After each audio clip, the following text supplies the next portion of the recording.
आज का topic Faraday's law of electromagnetic induction given in the year 1831 by Michael Faraday। बहुत ही simple, बहुत basic law है। Faraday ने कहा कि अगर कहीं पर किसी वायर में करंट फ्लो हो रही है तो उसके चारों तरफ मैग्नेटिक फील्ड डेवलप हो जाती है। तो इसका उल्टा भी पॉसिबल होना चाहिए कि अगर कहीं पर मैग्नेटिक फील्ड हो तो उसके साथ साथ करंट होनी चाहिए। और ये मान करके उन्होंने एक एक्सपेरिमेंट किया। उन्होंने एक टोरॉइडल ट्रांसफार्मर बनाया। ट्रांसफार्मर मीन्स जहां पर दो, एक प्राइमरी लूप और एक सेकेंडरी लूप हो।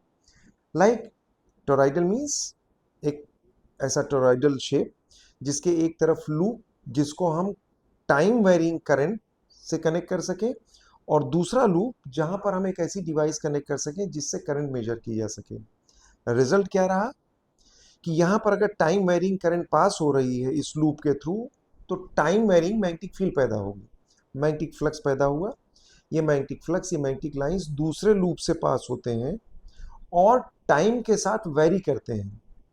और रिजल्ट ये रहा कि इस लूप में ईएमएफ, इलेक्ट्रोमोटिव फोर्स जनरेट हो गया। अब ये ईएमएफ क्या है? नाम ही है इलेक्ट्रोमोटिव फोर्स। एक ऐसा फोर्स जो इलेक्ट्रॉन्स या चार्जेस को, इलेक्ट्रो मीन्स चार्ज, चार्जेस को मोटिव मीन्स मूव करा सके। और जहां कहीं पर चार्जेस मूव करेंगे इलेक्ट्रिक करंट पैदा होगी। And there was significant current across, यहां पर करंट देखने को मिलती है। और फैराडे ने कहा कि ये जो करंट होती है, दिस करंट या this EMF is equal to d phi over d t. एक गड़बड़ है भी यहां पर। EMF is d phi over d t, time rate of change of flux. और ये उन्होंने कॉन्सेप्ट दे दिया। पर यहां बीच में आ गए लेंस। उन्होंने कहा कि नहीं, इसमें थोड़ी सी गड़बड़ है।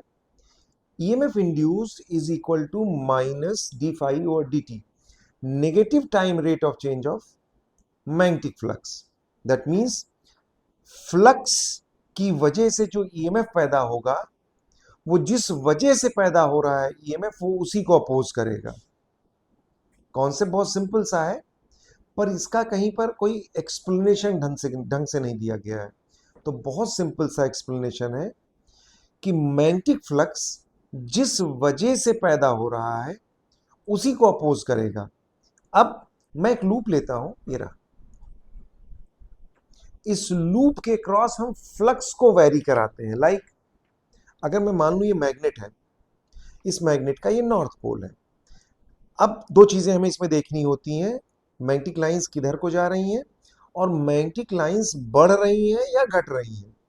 तो अगर मैं इस मैग्नेट को, ये इसका नॉर्थ पोल है, अगर इस मैग्नेट को मैं इस लूप के पास लाऊं तो दो चीजें, मैग्नेटिक लाइंस अंदर जा रही हैं और दूसरा नंबर ऑफ क्योंकि ये पास जाएगा तो मैग्नेटिक लाइंस ज्यादा इसके थ्रू पास होंगी।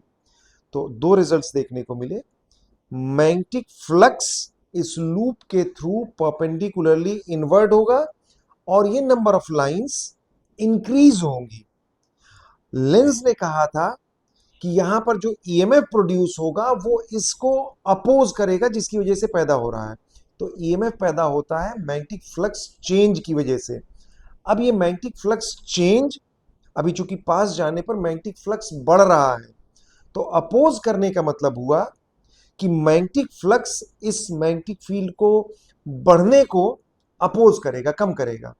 तो यहां जो इंड्यूस्ड ईएमएफ है, जो ईएमएफ इसके क्रॉस इंड्यूस होगा, वो मैग्नेटिक लाइंस जो अंदर जा रही थी उसको अपोज करेगा। इसका मतलब मैग्नेटिक लाइंस इंड्यूस्ड इधर की तरफ होंगी। तो अगर हम राइट हैंड थंब रूल से देखें तो हमारी जो ईएमएफ होगी सर्किट में या इस लूप में, that will be clockwise, like this, oppose करने के लिए। अच्छा, इसी को अगर मैं उल्टा कर दूं, लाइक ये मैग्नेट दूर जाए, नॉर्थ पोल ही है पर दूर जाए। अब इस बार उल्टा हुआ, मैग्नेटिक लाइंस जा तो अंदर रही थी पर दूर जाने की वजह से मैग्नेटिक लाइंस रिड्यूस होंगी। तो लेंस ने कहा अपोजिशन, इसका मतलब हुआ मैग्नेटिक लाइंस रिड्यूस हो रही थी। अपोज करने का मतलब हुआ कि इंड्यूस्ड ईएमएफ जो यहां पैदा होगा वो मैग्नेटिक लाइंस को बढ़ाएगा। मैग्नेटिक लाइंस को बढ़ाने का मतलब हुआ कि वो लाइंस उसी डायरेक्शन में होंगी जिस डायरेक्शन में इस मैग्नेट की लाइंस थी। इसका मतलब इस बार हमारा मैग्नेटिक फ्लक्स इस डायरेक्शन में इंड्यूस होगा।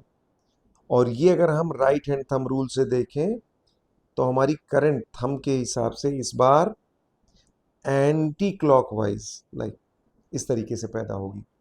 तो एक बहुत सिंपल सी चीज है अपोजिशन, अपोज करना। अपोज करने का मतलब ये नहीं कि हमेशा उसकी डायरेक्शन को, अपोज करने का मतलब है कॉज है मैग्नेटिक फ्लक्स का बढ़ना या घटना।